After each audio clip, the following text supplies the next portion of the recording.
Israel പ്രധാനമന്ത്രി Benjamin നെതന്യാഹുവും മുൻ American president Donald ട്രംപും തമ്മിലുള്ള കൂടിക്കാഴ്ച മധ്യപൂർവ്വ പ്രദേശത്തെ രാഷ്ട്രീയ ഗതി മാറ്റിയെഴുതാൻ സാധ്യതയുള്ള ഒരു നിർണായക നീക്കമായാണ് അന്താരാഷ്ട്ര സമൂഹം വീക്ഷിക്കുന്നത്.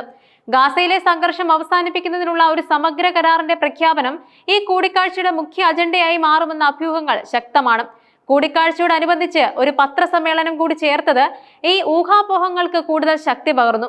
ഈ ചർച്ചകൾ പലസ്തീൻ പ്രശ്നത്തെയും ഇസ്രയേൽ അറബ് ബന്ധങ്ങളെയും പുതിയ വഴിത്തിരിവിലേക്ക് എത്തിച്ചേക്കാവുന്ന അതീവ സങ്കീർണമായ വിഷയങ്ങളാണ് കൈകാര്യം ചെയ്യുന്നത്. ട്രംപ് ഭരണകൂടം ആവിഷ്കരിച്ച ഗാസ പദ്ധതി കേവലം ഒരു താൽക്കാലിക വെടിനിർത്തൽ എന്നതിലുപരി ഗാസ മുനമ്പിലെ രാഷ്ട്രീയ സൈനിക സമവാക്യങ്ങളെ പൂർണ്ണമായി മാറ്റിമറിക്കാൻ ലക്ഷ്യമിട്ടുള്ളതാണ്. ഇത് 21 പോയിന്റുകളുള്ള സമഗ്രമായ രൂപരേഖയാണ്. ഈ പദ്ധതിയുടെ പ്രധാനവുമായ ലക്ഷ്യം ബന്ദിമോചനം എന്ന മാനുഷിക വിഷയത്തിനപ്പുറം പലസ്തീൻ ഭരണകൂടത്തിൽ ഹമാസിനുള്ള സ്വാധീനം പൂർണ്ണമായി ഇല്ലാതാക്കുക എന്നതാണ്. പലസ്തീൻ ടെക്നോക്രാറ്റുകൾ ഉൾപ്പെടുന്ന ഒരു പുതിയ പരിവർത്തന സർക്കാർ ഗാസയിൽ സ്ഥാപിക്കപ്പെടും. ഇത് ഹമാസ് ഇതര ഭരണ സംവിധാനം ഉറപ്പാക്കാൻ ലക്ഷ്യമിടുന്നുമുണ്ട്.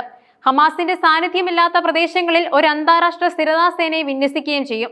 ഈ സേനയുടെ ലക്ഷ്യം പ്രദേശത്തെ ക്രമസമാധാനം ഉറപ്പാക്കുകയും ഹമാസിന്റെ സൈനിക ശേഷി